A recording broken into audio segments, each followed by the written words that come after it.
BNP সরকার আহত ও শহীদ পরিবারকে রাজনৈতিকভাবে ভুল বুঝিয়ে এনসিপির বিরুদ্ধে অবস্থান নিয়েছে বলে মন্তব্য করেছেন দলটির দক্ষিণাঞ্চলের মুখ্য সংগঠক ও কুমিল্লা ৪ আসনের সংসদ সদস্য হাসনাত আব্দুল্লাহ।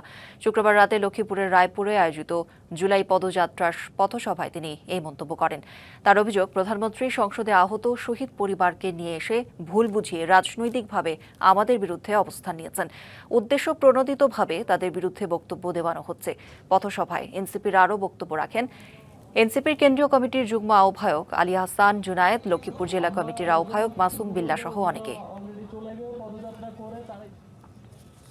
বিএনপি সরকার এবং প্রধানমন্ত্রী ব্যবহার করছেন এই দুইবার আহত শহীদ পরিবারকে অন্তত নগ্নভাবে রাজনৈতিক উদ্দেশ্যে ব্যবহার করেছেন, যেটা তার কাছ থেকে অপ্রত্যাশিত।